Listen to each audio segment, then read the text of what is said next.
और शनि की दशा जब होती है तो किसी को छोड़ती नहीं है, और वही शनि की दशा आप पर लगी।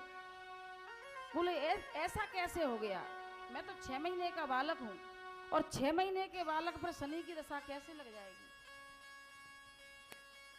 विप्लाद महाराज जी पहुंचे शनिदेव के पास और शनिदेव से भयंकर युद्ध किया और युद्ध में एक टांग तोड़ दी और कहा कि आज के बाद 17-16 वर्ष की अवस्था से पहले तो किसी भी बालक की ग्रह कुंडली में नहीं जाएगा। यह समझा बुझा करके विप्लाद महाराज एक दिन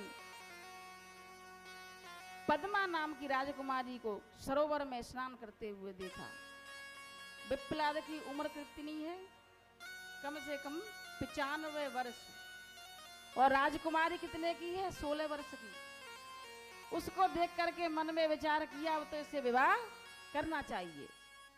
तो पद्मा के पिता के पास पहुंचे, महाराज हमें अपनी राजकुमारी दे दीजिए, हमें उनसे विवाह करना है।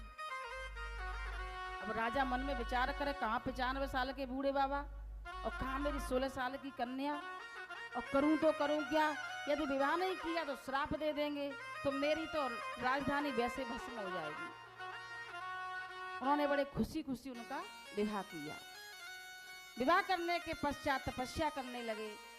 तपस्या, और वो जो राजकुमारियां होती थी बड़े भाव से प्रेम से अपने पति की सेवा करती थी। आजकल किसी से कहोगे गुरु, अरे हमने तो पति गुरु बनाए लगे हैं, और पति कैसे गुरु बन जाएंगे भैया, गुरु गुरु होता है, पति पति होता है। तो बड़े प्रेम भाव से सेवा करने लगी।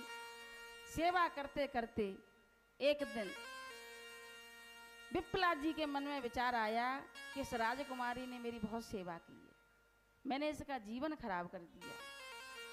उन्होंने अश्विनी कुमारों से कहा कि महाराज हमें युवावस्था दे दो। तो अश्विनी कुमारों ने उन्हें युवावस्था दी और सुंदर से राजकुमार बन करके दोनों पति पत्नी अपने भगवान के भजन में लग गए। बोले कई धर्म